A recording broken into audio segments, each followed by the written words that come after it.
Elizabethan sonnet. That's the one we're doing. The rhyme scheme of the Shakespearean sonnet is as follows: A, B, A, B, C, D, C, D, E, F, E, F, G, G.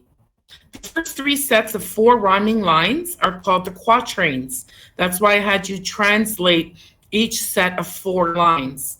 And the last two lines are called the rhyming couplet, because those two lines rhyme together. In a Shakespearean sonnet, the quatrains function like paragraphs, each presenting an idea or thought on the topic. The couplet usually contains the theme of the sonnet. Okay, let me come back.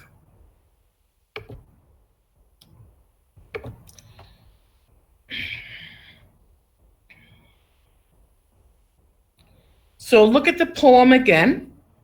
In the octave, which is the first 8 lines, do we have a problem, a situation, or an observation?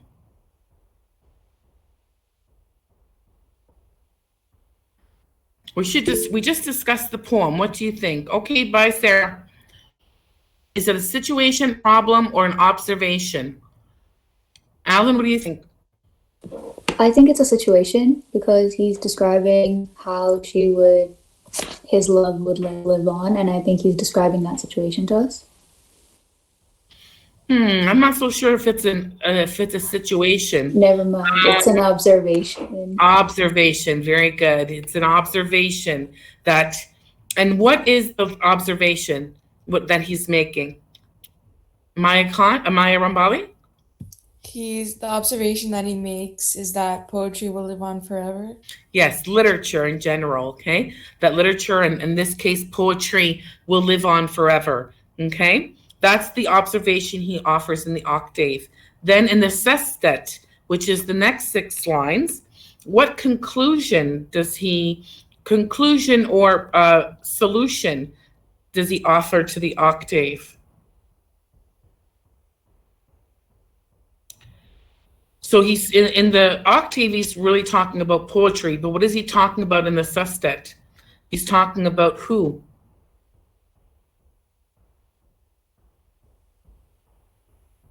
He becomes more specific. Who is he talking about? Arsamran? His lover. His lover, right. In the octave, he's offering the observation that literature lives longer than anything else. It's eternal. And then in the sestet, the conclusion is that his lover will live forever because he's immortalized her in this poem. Okay? And then in the couplet, which is the last 2 lines, he says, so till the judgment that yourself arise, you live in this and dwell in lover's eyes. So even after she dies and has her day of judgment, she will live on in the eyes of lovers and people who read this poem.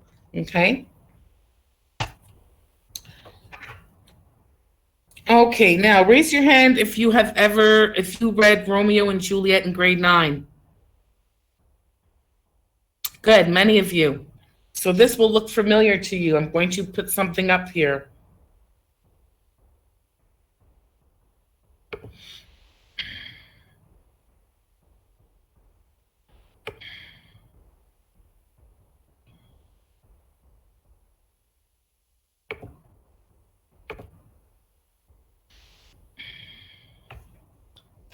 Okay, so this is the chorus from Romeo and Juliet. Well, it's the prologue, sorry. It's the prologue from Romeo and Juliet. So before the play begins, an actor called the chorus comes on stage and says this. And it's basically a little summary or preview of what they're going to watch. Okay, so you've all read this.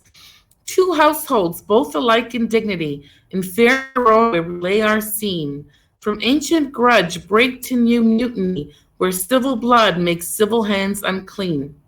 From forth the fatal loins of the 2 foes, a pair star-crossed lovers take their life, whose misadventured piteous overthrows doth with their death bury their parents' strife. The fearful passage of their death-marked love and the continuance of their parents' rage which but their children's end not could remove, is now the 2 hours traffic of our stage, the which if you with patient ears attend, what here shall miss, our toil shall strive to mend. So that is a perfect sonnet.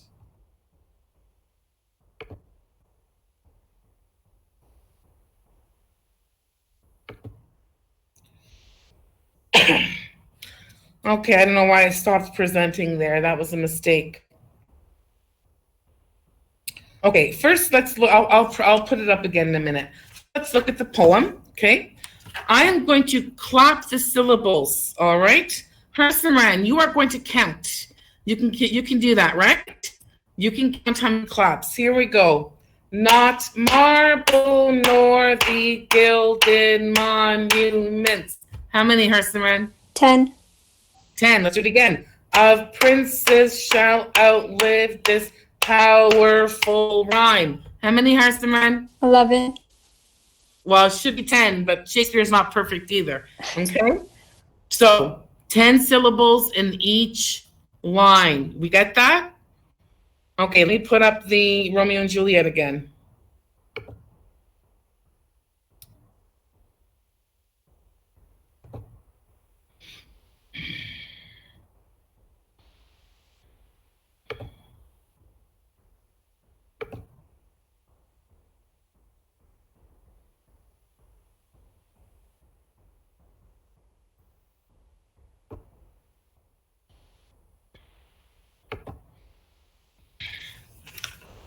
Okay, read the octave, the first 8 lines. Tell me, is it a situation, observation, or a problem?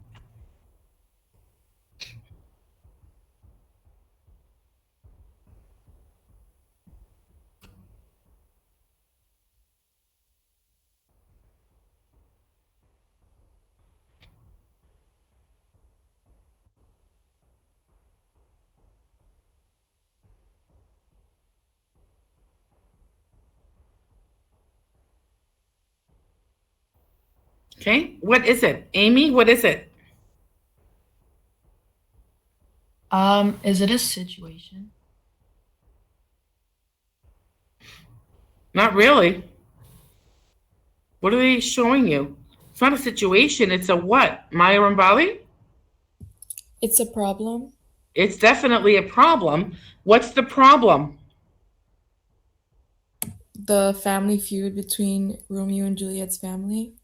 Right, the family feud, right? And that the 2 lovers, one from each family, are star-crossed. Okay, so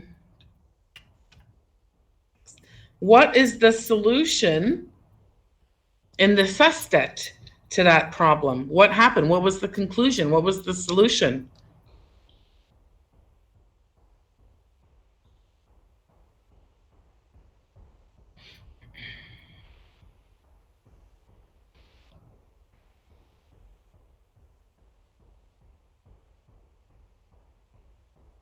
Jason? I'm not really sure myself. You're not really sure? Does anyone know? Harsimran? I think it's the lovers taking their life. And what did that do? Which but their children's end not could remove. Yes, that is the conclusion. The lovers take their life. And then the feud comes to an end, right? Which but their children's end not could remove, and the continuance of their parents' rage. So it was the end of their children that removed their parents' rage, right? So the death of their children is what caused the feud to end. That's the solution to the problem. And then look at the last 2 lines. The which of you with patient ears attend, what here shall miss, our toil shall strive to mend. I'll just make it easy for you. I'll tell you what it is. What he's saying is that if you're patient and listening and watching the play, whatever I missed in this little summary or this little preview will be the gaps will be filled in the next 2 hours, which is our play. Okay, remember, this is the introduction to the play. So he's saying whatever I missed here in the preview will be taken up by the performance that you were about to see. Which is our toil, our performance. Okay? So once again, let's count the syllables. Harsimran, you're counting. 2 households, both alike in dignity. How many, Harsimran? 10. 10, very good. All right, and now let's look at the rhyme scheme. Okay? Dignity, seen, mutiny, unclean. What is that rhyme scheme? When dignity rhymes with mutiny and seen rhymes with unclean. Alan? AB. Yes, and then the next 2, foes and throws, life and strife. It would be CD. Okay, and then EF. Okay, and then the last 2 would be GG, because attend rhymes with mend. Okay, so does everyone see how to write a sonnet? All right, let me just stop presenting.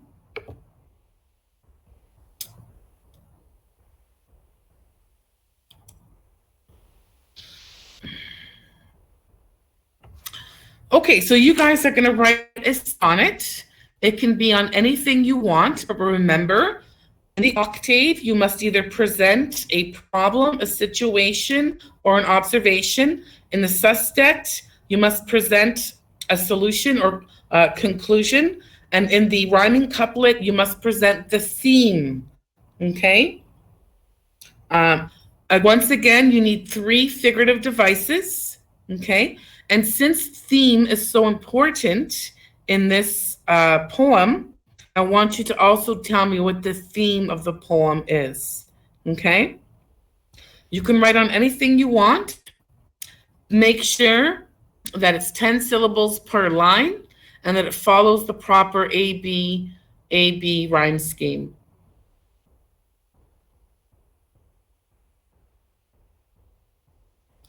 I posted that handout on Google Classroom so you can have a closer look. Okay?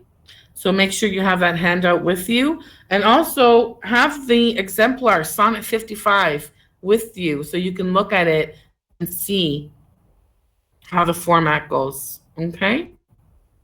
Miss, when is Any questions? It's due on Friday, and you're gonna be handing it in online, okay? okay? Any other questions? Okay, you can start working on that now, okay?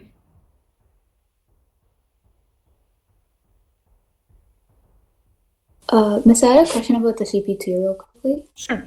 Are we all going to present on Thursday? I don't know, but we have another period in case we don't all present. Okay.